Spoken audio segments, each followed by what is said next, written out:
నమస్కారం సుఖీభవకు స్వాగతం. Powered by Medicover hospitals మరియు చిరంజీవి హాస్పిటల్స్. ఈ రోజు సుఖీభవలో పిల్లల్ని సతాయించే టాన్సిల్స్, ఎడినాయిడ్స్. ఈ ఐ డ్రాప్స్ తో కళ్లద్దాలకు చెక్. వెన్నెలో కణితులు ఎందుకు ప్రమాదం? B12 లోపంతో బాధపడుతున్నారా? ఇంకా హెల్త్ టిప్. ఇంటికి రక్షణగా ఉన్నవాళ్లు సమర్థంగా పహారా కాస్తున్నంతసేపు పరిస్థితి బాగానే ఉంటుంది.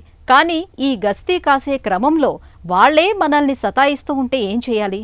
మన గొంతులో ఉండే టాన్సిల్స్, ఎడినాయిడ్స్ పరిస్థితి కూడా ఇంతే. ఇవి మన గొంతులో ఉండే సహజమైన రక్షణ వ్యవస్థలో ఒక భాగం. కానీ బయట నుంచి వచ్చే సూక్ష్మ క్రిములతో నిరంతరం సాగుతుండే పోరాటంలో కొన్నిసార్లు ఇవి తీవ్రంగా దెబ్బతిని ఇన్ఫెక్షన్ బారిన పడుతూ ఉంటాయి. ఇలాంటప్పుడు టాన్సిల్లు, ఎడినాయిడ్ల వాపు మూలంగా పిల్లలకు గొంతు నొప్పి మొదలుకొని జ్వరం వరకు అనేక బాధలు మొదలవుతూ ఉంటాయి. పిల్లల్ని వేధించే టాన్సిల్స్, ఎడినాయిడ్స్ గురించిన పూర్తి వివరాల్ని ఇప్పుడు తెలుసుకుందాం.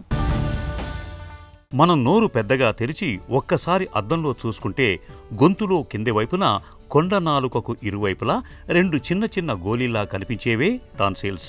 వీటికి కాస్త వెనకాల అంగిలి పైవైపున కనిపించేవి ఎడినాయిడ్స్.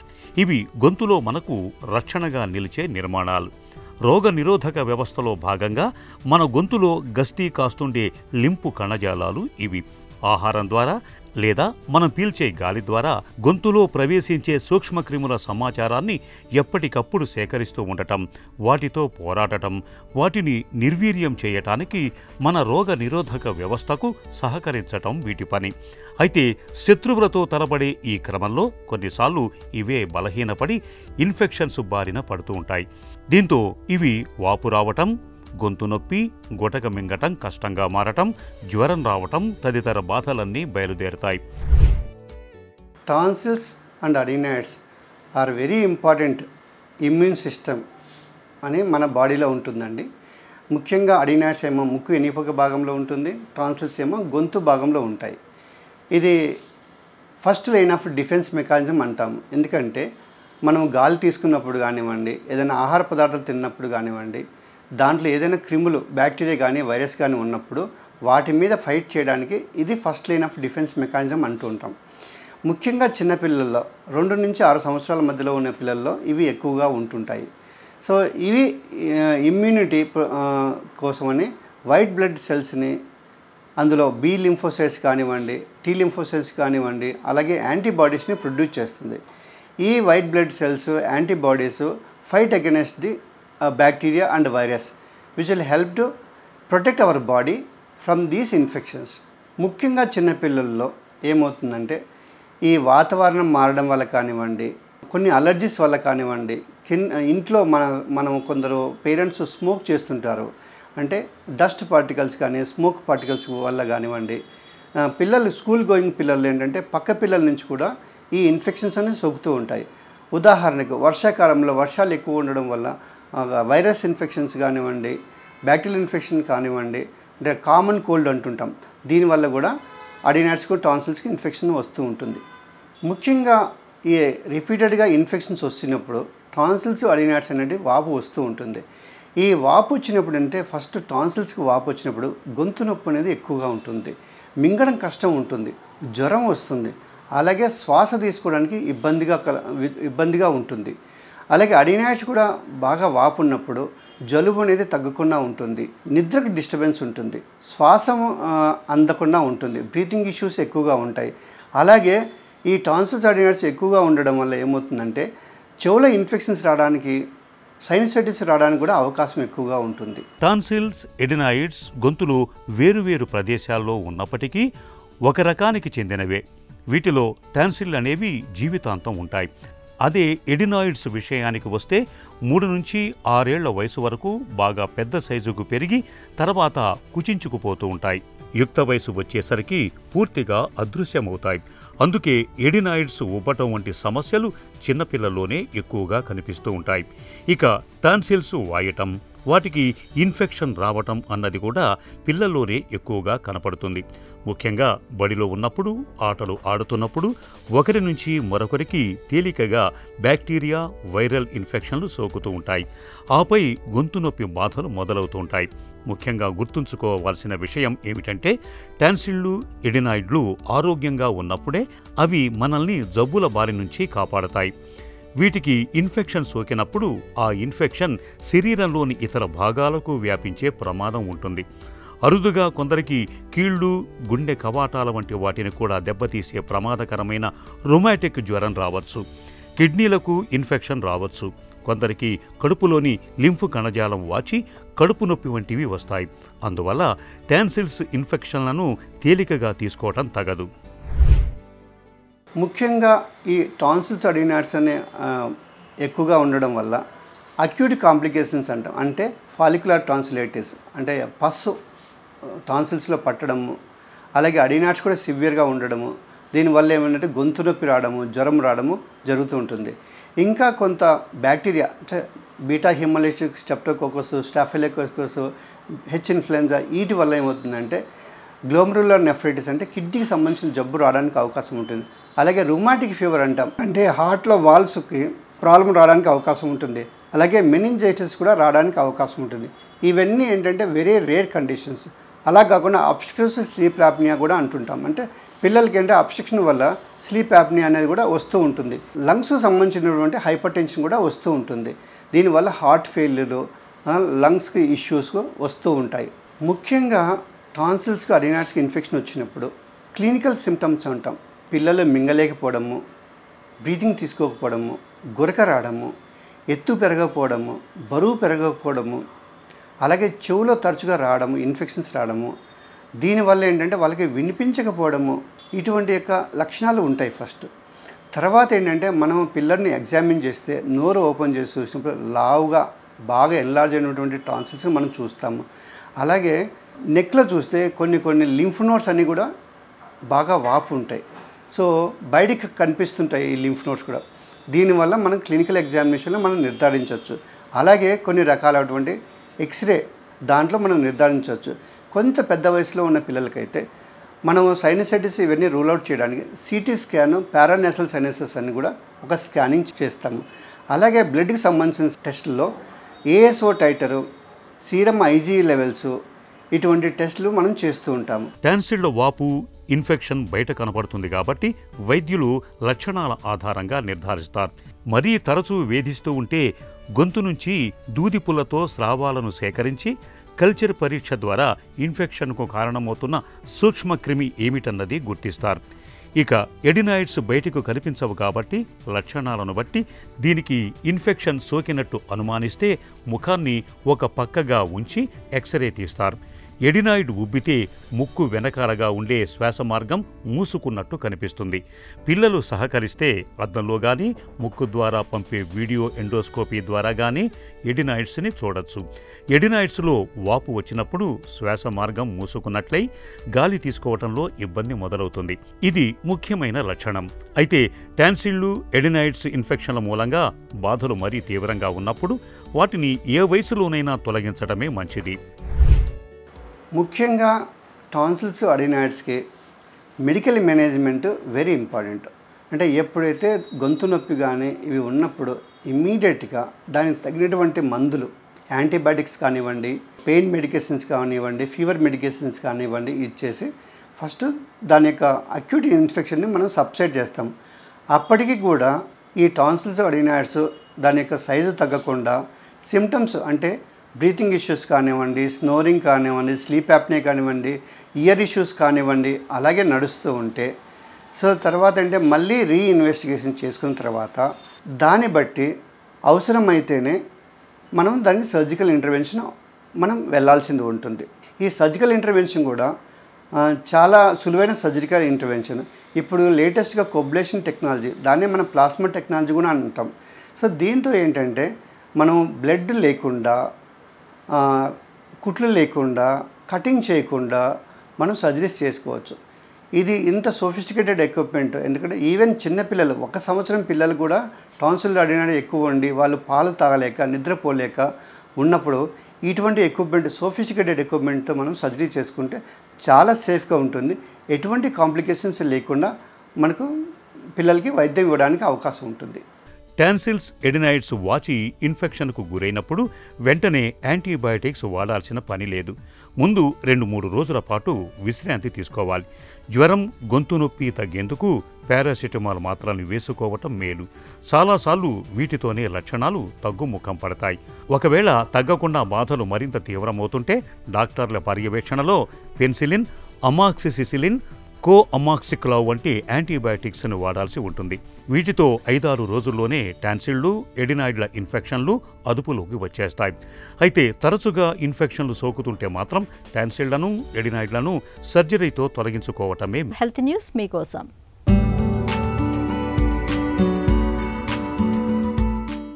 దృష్టి లోపాలకు కళ్లద్దాలు వాడేవారికి శుభవార్త. కళ్లద్దాలకు చెక్ పెట్టే ఒక సరికొత్త ఐ డ్రాప్స్ను రూపొందించారు పరిశోధకులు. సాధారణంగా 40 ఏళ్ల వయసు వచ్చేసరికి కంటి చూపులో మార్పులు రావటం మొదలవుతాయి. చిన్న అక్షరాలు స్పష్టంగా కనిపించవు. పట్టి పట్టి చదివితే తలనొప్పి మొదలవుతుంది. మరికొన్నిసార్లు అక్షరాలు అలికినట్టుగా కనిపిస్తూ ఉంటాయి. దీన్నే చత్వారం అని, ప్రెస్బయోపియా అని అంటారు. ప్రపంచవ్యాప్తంగా 180 కోట్ల మంది ఈ సమస్యలతో బాధపడుతున్నారని అధ్యయనాలు చెబుతున్నాయి. వయసుతో పాటు వచ్చే ఈ సమస్యలకు పరిష్కారంగా వైద్యులు ఇంతవరకు రీడింగ్ గ్లాసెస్ని సూచిస్తున్నారు. అయితే ఇకపై కళ్లద్దాల అవసరం లేకుండా లెన్స్ థెరాప్యూటిక్స్ అనే సంస్థ అసెక్లైడిన్ ఆప్థల్మలాజిక్ సొల్యూషన్ని ఉపయోగించి విజ్ అనే పేరుతో ఐ డ్రాప్స్ని తీసుకొచ్చింది. ఈ చుక్కల మందును రోజులో ఒకసారి వాడితే చాలు.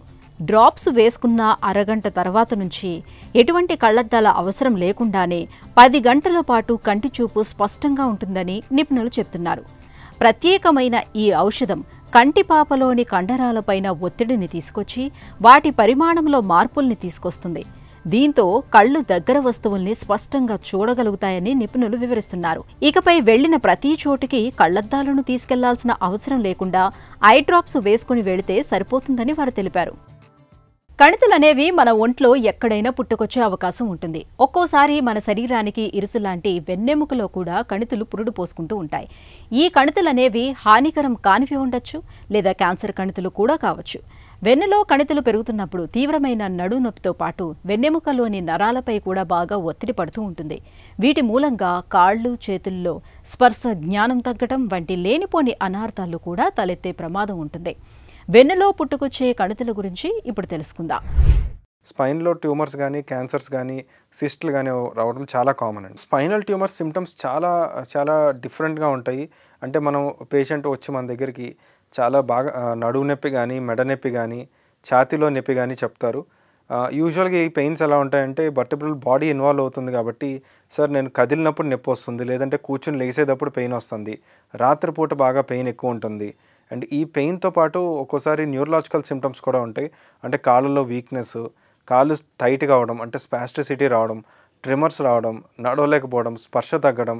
అండ్ స్పర్శ కూడా క్లియర్గా ఒక లెవెల్ నుంచి, అంటే నాకు ఛాతీ నుంచి సరిగ్గా తెలియట్లేదు, లేదంటే కుడి కాల్లో తెలియట్లేదు, లేదంటే చేతుల్లో కూడా సరిగ్గా తెలియట్లేదు, ఇలా క్లియర్గా చెప్తారండి. ఇంకోటి ఏంటంటే ఇలా ట్యూమర్స్ రావడం వల్ల యూజువల్గా వాళ్ళకి ఆకలి తగ్గడం, బరువు తగ్గడం, అండ్ యాపటైట్ లాస్ అవ్వడం, వెయిట్ తగ్గడం, సిక్గా కనిపించడం, పేషెంట్స్ చూడంగానే హెల్దీగా లేనట్టు తెలియడం, ఇవన్నీ కూడా స్పైనల్ ట్యూమర్స్కి వచ్చే లక్షణాలు మనకి. సో ఈ ట్యూమర్స్కి ట్రీట్మెంట్ చాలా వెరైటీస్ ఆఫ్ ట్రీట్మెంట్స్ ఉంటాయి. ఇనీషియల్గా మనం వస్తే ఇది ప్రైమరీ బోన్ ట్యూమర్ అని మనం నిర్ధారిస్తే, అంటే ప్రైమరీగా వర్టిబ్రల్ బాడీలోనే వచ్చింది, ఇంకా పక్కన ఎక్కడికి పాకలేదు అని మనం అనుకుంటే, దాన్ని అప్పుడు మనం లోకల్ ఎనస్థీషియా కానీ, లేకపోతే మినీ ఓపెన్గా కానీ చిన్న బయాప్సీ తీస్తాం.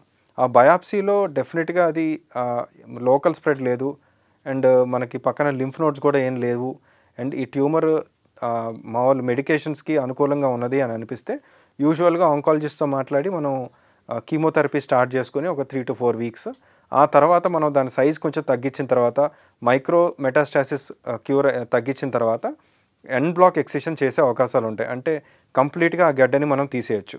ఈ ట్యూమర్ ఎక్సైజ్ చేసిన తర్వాత ఆ లోకల్గా ఉన్న మిగిలిన మార్జిన్స్ నుంచి కూడా మనం బయాప్సీస్ తీసుకుని వాటి రిపోర్ట్స్ కూడా చెక్ చేయాల్సి ఉంటుంది.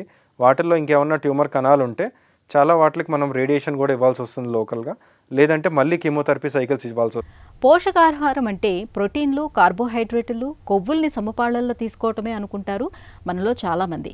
కానీ వీటితో పాటు విటమిన్లు, ఖనిజ లవణాల వంటి సూక్ష్మ పోషకాలు కూడా మన శరీరానికి తగు పాళ్లల్లో ఎప్పటికప్పుడు అందుతూ ఉండాలి.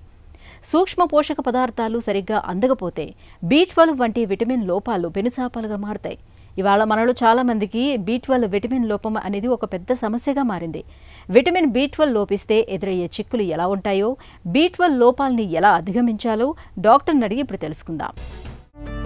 మన శరీరానికి B12 విటమిన్ అవసరమేంటి? విటమిన్ అన్నింటిలో కూడా విటమిన్ B12 అనేది మన బాడీకి చాలా అవసరం. ఎందుకంటే ఇది సెంట్రల్ నర్వస్ సిస్టము, నర్వ్స్ కూడా ఆరోగ్యవంతంగా పనిచేసేందుకు, తర్వాత రక్త కణాల తయారీకి ఇది చాలా అవసరం, ఉపయోగపడుతుంది. మన బాడీలో రక్తం అంటే హిమోగ్లోబిన్ మంచిగా ఉండాలంటే రక్త కణాల తయారీకి B12 దోహదపడుతుంది. ఇదే కాకుండా మన సెంట్రల్ నర్వస్ సిస్టమ్ అనేటువంటి బ్రెయిన్, స్పైనల్ కార్డు, నర్వ్ పైన ఉండే మైలిన్ షేతు ఆరోగ్యంగా ఉండేందుకు B12 చాలా అవసరము. ఇదే కాకుండా మనకి సెల్లో ఉండే జెనెటిక్ మెటీరియల్ DNA సింథసిస్ కూడా విటమిన్ B12 చాలా అవసరం అవుతుంది. మనం తీసుకునేటువంటి ఆహారము శక్తిగా రూపొందేందుకు విటమిన్ B12 అనేది అవసరం. ఇదే కాకుండా మన జ్ఞాపశక్తి పెంచేందుకు, తర్వాత కోగ్నిటివ్ ఫంక్షన్ ఇంప్రూవ్మెంట్కి, మన మైండ్ ఇంప్రూవ్మెంట్కి ఇది B12 అనేది చాలా అవసరం. పిల్లల్లో కూడా స్పైనల్ కార్డ్ డెవలప్మెంట్కి మన ప్రెగ్నెన్సీలో B12 వాడిస్తూ ఉంటారు అనమాట. వాళ్ళకి స్పైనల్ కార్డ్ డెవలప్మెంట్కి ఇది అవసరం పడుతుంది. విటమిన్ B12 లోపిస్తే ఏం జరుగుతుంది? మనకి తీసుకునే ఆహారంలో B12 కనుక లోపించినట్టయితే దీనివల్ల మనకి తొందరగా నిస్సత్వం రావటము, ఏ పని చేసినా తొందరగా టైర్డ్ అయిపోవటము, ఫెటిగ్ ఉండటము, కొద్ది దూరం నడవగానే ఆయాసం రావటము, ఇంకా డెఫిషియన్సీ ఎక్కువ ఉన్నట్టయితే పాల్పిటేషన్స్ రావటము, హెడేక్ రావటము, కాన్సన్ట్రేషన్ సరిగ్గా చేయలేకపోవటము ఈ B12 డెఫిషియన్సీలో చూస్తాము. అదేవిధంగా నాలుక పైన అల్సర్స్ రావటము, పెయిన్ఫుల్గా ఉండటము, హెయిర్ కూడా థిన్ కావటము, కలర్ చేంజ్ కావటము, హెయిర్ ఫాలింగ్ అవ్వటము, ఇవన్నీ కూడా B12 డెఫిషియన్సీలో చూస్తాము. ఇదే కాకుండా చేతులకు, కాళ్ళల్లో తిమ్మిళ్ళు, మంటలు అనేవి ఈ B12 డెఫిషియన్సీ వల్ల వస్తుంటాయి. సివియర్ డెఫిషియన్సీ ఉన్నట్లయితే మనకి యూరిన్ ఆపుకోవటం కానీ, మోషన్ కూడా ఇన్కాంటినెన్స్ అనేది, డిస్టర్బెన్స్ అనేది, మోషన్ యూరిన్ డిస్టర్బెన్స్ అనేది కూడా వస్తుంది. B12 లోపానికి ఎలాంటి కారణాలను చెప్పుకోవచ్చు? అసలు మనం B12 తీసుకున్నట్లయితే ఇది యూజువల్లీ మనకి యానిమల్ ప్రోడక్ట్ నుంచి వస్తుంది, యానిమల్ ఫుడ్ నుంచే మనకు వస్తుంది. సో మనం తీసుకునే ఆహారంలో మనకు జీర్ణక్రియలో అంటే మనకి స్టమక్లో ఈ ఆహారం నుంచి B12 అనేది హైడ్రోక్లోరిక్ యాసిడ్ వేరు చేస్తుంది. ఆ విధంగా వేరు అయినటువంటి B12 ఇంటెన్సిక్ ఫ్యాక్టర్ అనే ప్రోటీన్ అనేది మన స్టమక్లో ప్రొడ్యూస్ అవుతుంది. ఈ ఇంటెన్సిక్ ఫ్యాక్టర్తో జతకూడి ఒక కాంప్లెక్స్ లాగా ఫామ్ అయిపోయి ఇంటెస్టైన్లో మనకి అబ్జార్ప్షన్ అవుతుంది, అంటే పీల్చుకోబడుతుంది స్మాల్ ఇంటెస్టైన్లో. సో ఇది సహజంగా జరిగే ప్రక్రియ. ఆ విధంగా పీల్చుకున్నటువంటి విటమిన్ B12 లివర్లో స్టోర్ అవుతుంది అనమాట. లివర్లో స్టోర్ అయిపోయి మనకు అవసరమైనప్పుడు మన బాడీలోకి సెక్రెట్ అవుతుంది. సో కామన్గా ఇది జరిగే ప్రక్రియ. అయితే ఈ ప్రక్రియలో ఎక్కడైనా ప్రాబ్లం ఉన్నట్లయితే విటమిన్ B12 డెఫిషియన్సీ అనేది చూస్తాము. మనకి ఇంటెన్సిక్ ఫ్యాక్టర్ డెఫిషియన్సీ వస్తుంది. కొన్ని రకాల జెనెటిక్ డిజార్డర్స్ వల్ల స్టమక్లో ఇంటెన్సిక్ ఫ్యాక్టర్ అనేది ప్రొడక్షనే కాదు, దీన్ని పెర్నీసియస్ ఎనిమియా అంటారు. దీనివల్ల B12 అనేది మనకి అబ్జార్ప్షన్ అనేది కాదు, ఇంటెన్సిక్ ఫ్యాక్టర్ లేదు కాబట్టి B12 అనేది అబ్జార్ప్షన్ అనేది జరగదు. సో దీనివల్ల కూడా మనకి B12 డెఫిషియన్సీ వస్తుంది. ఇదే కాకుండా స్టమక్లో కూడా క్యాన్సర్స్ ఉన్నాయనుకోండి, అటువంటి క్యాన్సర్స్ ఉన్నప్పుడు కూడా స్టమక్ ఒక ఆపరేషన్ చేసి దాని సైజ్ తీయటం జరుగుతుంటుంది, అంటే దాన్ని కట్ చేస్తారు కాబట్టి అలాంటి కండిషన్లో కూడా తగ్గుతుంది. కొన్ని రకాల మాల్ అబ్జార్ప్షన్, సిలాయిక్ డిసీజ్ కానివ్వండి, క్రానిక్ ప్యాంక్రెటైటిస్లో వీటిలో కూడా B12 అబ్జార్ప్షన్ అనేది తగ్గిపోయి మనకి B12 డెఫిషియన్సీ వస్తుంది. ఆల్కహాలిక్స్లోను, తర్వాత కొద్దిమంది B2 మనకి ఇది యాంటాసిడ్స్ వాడుతుంటారు. అదే పనిగా నాకు యాసిడిటీ ప్రాబ్లం ఉంది, గ్యాస్ ప్రాబ్లం ఉందని PPIs, ప్రోటాన్ పంప్ ఇన్హిబిటర్స్ అవి వాడుతుంటారు. తర్వాత ఇది రానిటిడిన్ అనే టాబ్లెట్ ఇవి వాడుతుంటారు. వీళ్ళల్లో కూడా B12 డెఫిషియన్సీ అనేది వస్తుంది. శాకాహారుల్లో B12 లోపం ఎక్కువగా ఉంటుందా? సాధారణంగా ఈ B12 అనేది మీట్లో దొరుకుతుంది, తర్వాత పౌల్ట్రీలోను, మిల్క్ ప్రోడక్ట్స్లోను, ఫిష్లలోను ఇది విరివిగా లభ్యమవుతుంది. సో ఎవరైతే ఈ ఫుడ్ అవాయిడ్ చేస్తారో అంటే తీసుకోరో వాళ్ళల్లో అంటే శాకాహారంలో కామన్గా B12 డెఫిషియన్సీ అనేది మనం చూస్తాం. మధుమేహుల్లో B12 లోపానికి కారణాలేంటి? ప్రతి పేషెంటు డయాబెటిక్స్లో ఎక్కువ the best drug, cheap drug, బాగా పనిచేసే డ్రగ్ ఏంటంటే మెట్ఫార్మిన్. ఈ మెట్ఫార్మిన్ అనేది లాంగ్ రన్లో యూజ్ చేయడం వల్ల ఇది ఏమవుతుందంటే B12 యొక్క అబ్జార్ప్షన్ కెపాసిటీ ఇంటెస్టైన్లో తగ్గిస్తుంది. తద్వారా ఈ పేషెంట్లలో అంటే డయాబెటిక్ పేషెంట్లలో B12 డెఫిషియన్సీ అనేది కామన్గా చూస్తుంటాం. B12 లోపాన్ని ఎలా అధిగమించాలి? ఆహారంలో ఎలాంటి జాగ్రత్తలు తీసుకోవాలి? B12 అనేది ప్రధానంగా మనకి యానిమల్ ఫుడ్లోనే లభ్యమవుతుంది. సో ఈ యానిమల్ ఫుడ్ అయినటువంటి మాంసం కానివ్వండి, చికెన్, మిల్క్ ప్రోడక్ట్స్లో, టూనా ఫిష్లలో ఎక్కువ ఉంటుంది. కాబట్టి ఈ ప్రోడక్ట్స్ అనేది ఎక్కువ తీసుకోవాలి. ఎవరైతే అంటే వెజిటేరియన్ ఫుడ్ వాళ్ళు అనుకోండి, అంటే వాళ్ళు తీసుకునే వాళ్ళలో ఫార్టిఫికేషన్ అనేది విటమిన్ B12 చేస్తుంటారు. అంటే ఫుడ్లో దాంట్లో మమ్మకమై చేస్తుంటారు. వాటిలో సీరియల్స్ కానివ్వండి, తర్వాత ఈస్ట్లోను, తర్వాత మనకి సోయా మిల్క్లో కూడా వీటిని ఫార్టిఫికేషన్ చేస్తారు. సో అలాంటి పర్సన్స్ కనుక నాన్ వెజ్ తీసుకునే వాళ్ళలో ఇలాంటి ఫుడ్ తీసుకోవటం వల్ల, ఫార్టిఫికేషన్ ఫుడ్ B12 ఫుడ్ తీసుకోవటం వల్ల మన B12 డెఫిషియన్సీని మనం అధిగమించవచ్చు. సప్లిమెంట్ల సాయంతో B12 లోపాన్ని అధిగమించవచ్చా? B12 డెఫిషియన్సీలో ఉన్నప్పుడు ఖచ్చితంగా సప్లిమెంట్ అయినా హెల్ప్ చేస్తాయండి. అంటే ఎప్పుడైతే ఆహారంతో ఫుడ్ ద్వారా మనకి రీచ్ కానప్పుడైతే మన సప్లిమెంటరీ రూపంలో తీసుకోవాలి. అంటే for example intrinsic factor deficiency ఉంటుంది. ఇది ఒక ఆటోఇమ్యూన్ డిజార్డర్. మన స్టమక్లో ఇంటెన్సిక్ ఫ్యాక్టర్ లేకపోవడం వల్ల B12 అనేది ఇంటెన్సిక్ ఫ్యాక్టర్తో జతగా అయిపోయి మనకి అబ్జార్ప్షన్ జరుగుతుంటుంది. ఇలాంటి కండిషన్లో మనకి ఫుడ్ తీసుకున్న, ట్యాబ్లెట్ తీసుకున్నా కూడా మనకి ఉపయోగం అనేది తక్కువ ఉంటుంది. వీళ్ళల్లో ఏం చేస్తారంటే మనకి IV రూపంలో కానీ IM రూపంలో కానీ ఇస్తుంటాం. నార్మల్ పర్సన్స్కి అయితే ట్యాబ్లెట్ రూపంలో విటమిన్ B12 మనం ప్రిస్క్రైబ్ చేయటం వల్ల, వాడటం వల్ల మన డెఫిషియన్సీని అది ఉంచవచ్చు.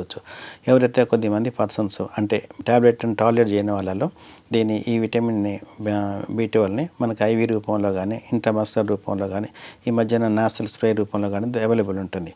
కాబట్టి ఇవి అన్నిటి రూపంలో మనం తీసుకొని మన డెఫిషియన్సీని అధిగమించవచ్చు. విటమిన్ B12 ఎక్కువైనా ప్రమాదమే అంటారు. ఎందుకు? మనకి తగిన మోతాదు కంటే ఎక్కువ ప్రతిదీ కూడా విషయంతో సమానమే. అయితే ఈ B12 అనేది ఇంతకుముందు చెప్పినట్టుగా ఇది వాటర్ సాల్యుబుల్ విటమిన్. అంటే వాటర్లో కరిగిపోయి మన బాడీలో ఎక్సెస్ ఉన్నా కూడా మనకి యూరిన్ ద్వారా బయటికి పోతుంది. కాబట్టి మనకి ఎక్సెస్ అనేది చాలా తక్కువ. కానీ కొన్ని రకాల డిసీజెస్లోనూ ఎక్కువ IV తీసుకోవటం వల్ల B12 అనేది అమాంతం పెరిగిపోతుంటుంది. ఈ డిసీజులు ప్రధానంగా హెపటైటిస్, లివర్ క్యాన్సర్లో కానివ్వండి, తర్వాత మైలోప్రోలిఫరేటివ్ డిజార్డర్స్ అంటే ఇవి బ్లడ్ క్యాన్సర్స్లలో, క్రానిక్ మైలాయిడ్ ల్యూకేమియాలో వీటిలో B12 అనేది చాలా పెరిగిపోతుంది. ఇలాంటి వాటిలో సైడ్ ఎఫెక్ట్లు అనేది కామన్గా చూస్తుంటాం. వీటిలో నాజియా రావటం, అంటే వామిటింగ్ సెన్సేషన్ రావటం, వాంతులు రావటం, గిడ్డీనెస్ రావటం, డయేరియా రావటం ఇవి కామన్గా చూస్తుంటాం. డెఫిషియన్సీ ఒక సివియారిటీ కనుక B12 అధికంగా అయినట్లయితే పాల్పిటేషన్స్ రావటము, హార్ట్ ఫెయిల్యూర్లకు పోవటం అనేది జరుగుతుంది. B12 విటమిన్ మన శరీరానికి అత్యవసరమైన పోషకం.